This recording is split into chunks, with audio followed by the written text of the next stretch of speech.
Чемпион UFC в легком весе россиянин Хабиб Нурмагомедов сделает акцент на борьбу и прессинг в поединке против американца Джастина Гейджи. Напомним, бой между спортсменами пройдет в Абу-Даби на Бойцовском острове 24 октября в рамках турнира UFC 254. В данный момент на счету 32-летнего Нурмагомедова 28 побед и ни одного поражения. У 31-летнего Гейджи 22 победы при 2 поражениях.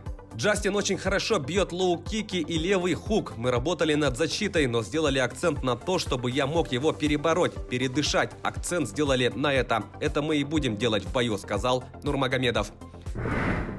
Российский боксер Мурат Гассиев проведет дебютный поединок в супертяжелом весе против албанца Нури Сефери. Отметим, что соперник россиянина сменился второй раз за неделю. Изначально он должен был встретиться с американцем Кевином Джонсоном, который позже отказался от поединка. Затем соперником был назначен брат Нури Сефер Сефери. Однако последний был помещен в карантин, так как в его зале был обнаружен коронавирус. В итоге на замену Сеферу вышел его брат Нури. Поединок состоится 31 октября в Сочи. В активе бывшего чемпиона мира по версиям WBA и IBF в первом тяжелом весе Мурата Гассиева 26 побед при одном поражении. На счету 43-летнего Сефери 41 победа и 9 поражений.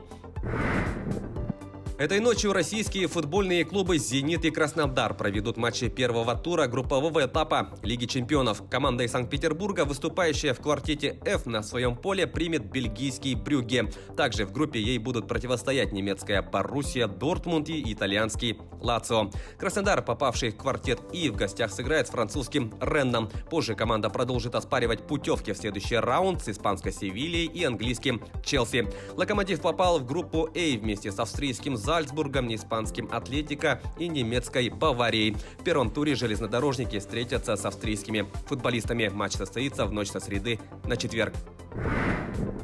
Хоккеисты петербургского СКА выиграли у подольского «Витязя» в домашнем матче регулярного чемпионата КХЛ. Встреча завершилась со счетом 5-1. В составе хозяев льда отличились Кирилл Марченко, Владислав Каменев, Йонас Кемпайнен, Миро Алтанин и Яков Тренин. Единственную шайбу гостей забросил Маттиас Теденбю. Петербургский клуб занимает второе место в турнирной таблице Западной конференции. Набрав 25 очков в 19 встречах, подольская команда идет на 9-й позиции, имея в активе 15 пунктов после 16 игр. В следующем матче СКА дома примет московский «Спартак», а «Витязь» на своем льду сойдется с уфимским Салаватом Юлаевым. Перейдем к событиям нашего региона. Якутяне завоевали 3 медали на этапе Кубка России по спортинг-дуплетной стрельбе, который прошел в Республике Крым. В активе якутских стрелков 2 награды высшего достоинства и 1 бронза. Среди участников категории А и в абсолютном первенстве равных себе не нашел заслуженный мастер спорта, чемпион мира, Европы и России Аял Макаров, выбивший 165 очков из 200 возможных. Также Макаров вместе с Евгением Ивановым и Альбертом Кузьминым победил в командном первенстве. В активе Иванова имеется еще и бронзовая медаль, которую он завоевал в состязании среди стрелков категории «Б».